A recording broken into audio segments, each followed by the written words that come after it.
Daniel Pennac, au bonheur des ogres. La voix féminine tombe du haut-parleur, légère et prometteuse comme un voile de mariée. Monsieur Malocène est demandé au bureau des réclamations. Une voix de brume, tout à fait comme si les photos de Hamilton se mettaient à parler. Pourtant, je perçois un léger sourire derrière le brouillard de Miss Hamilton. Pas tendre du tout le sourire. Bon, j'y vais. J'arriverai peut-être la semaine prochaine. Nous sommes un 24 décembre, il est 16h15, le magasin est bourré. Une foule épaisse de clients écrasés de cadeaux obstrue les allées. Un glacier qui s'écoule imperceptiblement dans une sombre nervosité. Sourires crispés, sueur luisante, injures sourdes, regards haineux, hurlements terrifiés des enfants happés par des Pères Noël hydrophiles. « N'aie pas peur, chérie, c'est le Père Noël !» Flash. En fait de Père Noël, j'en vois un, moi, gigantesque et translucide, qui dresse au-dessus de cette cohue figée sa formidable silhouette d'anthropophage. Il a une bouche cerise, il a une barbe blanche, il a un bon sourire. Des jambes d'enfant lui sortent par les commissures des lèvres. C'est le dernier dessin du petit, hier à l'école. Gueule de la maîtresse. Vous trouvez normal de dessiner un Père Noël pareil, un enfant de cet âge?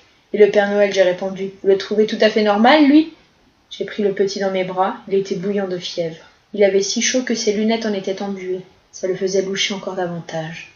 Monsieur Malocène est demandé au bureau des réclamations. Monsieur Malocène a entendu, bordel. Il est même au pied de l'escalator central. Et il s'y serait déjà engagé s'il n'était cloué sur place par la gueule noire d'un canon rayé. Parce que c'est moi qui le vise, le salaud. Pas d'erreur possible. La tourelle a tourné sur son axe, s'est immobilisée dans ma direction, puis le canon a levé le nez jusqu'à me fixer entre les deux yeux. Tourelle et canon appartiennent à un char AMX-30, télécommandé par un vieillard d'1,40 m qui manipule l'engin à distance en poussant des petits gloussements émerveillés. C'est un des innombrables petits vieux de Théo. Réellement très petit, absolument vieux, repérable à cette blouse grise dont Théo les affuble pour ne pas les perdre de vue. Pour la dernière fois, grand-père, remettez ce jouet à sa place. La vendeuse gronde avec lassitude derrière le rayon des jouets. Elle a la gentille tête d'un écureuil qui aurait conservé ses noisettes dans ses joues. Le vieillard crachote un refus d'enfant, son pouce sur le bouton de la mise à feu.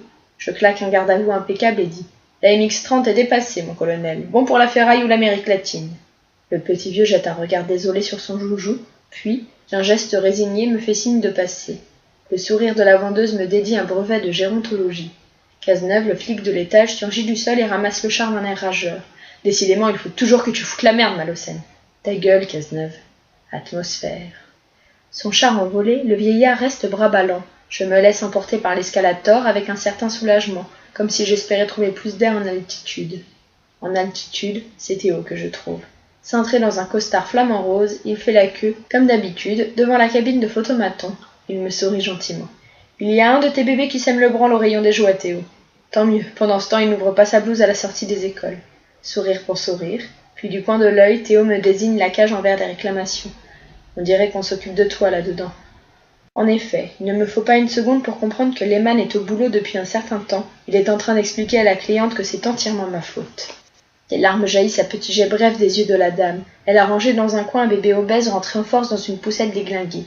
J'ouvre la porte. J'entends Lehman affirmer sur le ton de la plus franche solidarité. « Je suis entièrement d'accord avec vous, madame. C'est absolument inadmissible. D'ailleurs, il m'a vu. D'ailleurs, le voici. Nous allons lui demander ce qu'il en pense. » Sa voix a changé de registre. Du compatissant, on glisse au venimeux.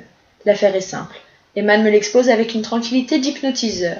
Le bébé obèse pose sur moi un regard gai comme le monde. Voilà. Il y a 3 jours, mes services auraient vendu à la dame ici présente un réfrigérateur d'une contenance telle qu'elle y a enfourné le réveillon de 25 personnes, hors d'œuvre et dessert compris. Enfourné est d'ailleurs le mot juste puisque cette nuit, pour une raison dont Lehman aimerait bien que je lui fournisse l'explication, le frigo en question s'est transformé en incinérateur. Un miracle que madame n'ait pas été brûlée vive en ouvrant la porte ce matin. Je jette un bref coup d'œil à la cliente. Ses sourcils, en effet, s'enrougissent. La douleur qui perce à travers sa colère m'aide à prendre un air lamentable. Le bébé me regarde comme si j'étais la source de tout. Mes yeux à moi se portent avec angoisse sur Lehman, qui, les bras croisés, s'était appuyé contre l'arête de son bureau et dit « J'attends ». Silence. Le contrôle technique, c'est vous, non? J'en conviens d'un hochement de tête et balbutie que, justement, je ne comprends pas, les tests de contrôle avaient été effectués, comme pour la gazinière de la semaine dernière ou l'aspirateur du cabinet Boeri. Dans le regard du môme, je lis clairement que le massacre des bébés phoques, c'est moi. Lehman s'adresse de nouveau à la cliente. Il parle comme si je n'étais pas là. Il remercie la dame de n'avoir pas hésité à déposer sa plainte avec vigueur. Dehors, Théo poireaute toujours à la porte du photomaton. Il ne faudra pas que j'oublie de lui demander un double de sa photo pour l'album du petit. Lehman estime qu'il est du devoir de la clientèle de participer à l'assainissement du commerce. Il va sans dire que la garantie jouera et que le magasin lui livrera séance tenante un autre réfrigérateur. Quant au préjudice matériel annexe dont vous-même et les vôtres avez eu à pâtir, il parle comme ça Alex Lehmann, avec au fond de la voix le souvenir de la bonne vieille Alsace où le déposa la cigogne, celle qui carbure au Riesling, Monsieur Malocène se fera un plaisir de les réparer, à ses frais bien entendu. Et il ajoute « Joyeux Noël, Malocène !» Maintenant que Lehmann lui retrace ma carrière dans la maison, maintenant que Lehmann lui affirme que grâce à elle cette carrière va prendre fin, ce n'est plus de la colère que je lis dans les yeux fatigués de la cliente, c'est de l'embarras, puis de la compassion, avec des larmes qui remontent à l'assaut et qui tremblent bientôt à la pointe de ses cils. Ça y est, le moment est venu d'amorcer ma propre pompe lacrymale, ce que je fais en détournant les yeux. Par la baie vitrée, je plonge mon regard dans le maelstrom du magasin. Un cœur impitoyable pulse des globules supplémentaires dans les artères bouchées. L'humanité entière me paraît ramper sous un gigantesque paquet cadeau. De jolis ballons translucides montent sans discontinuer du rayon des jouets pour s'agglutiner là-haut contre la verrière dépolie. La lumière du jour filtre à travers ces grappes multicolores. C'est beau. La cliente essaye en vain d'interrompre Lehmann qui, impitoyable, dresse mon curriculum à venir. Pas brillant.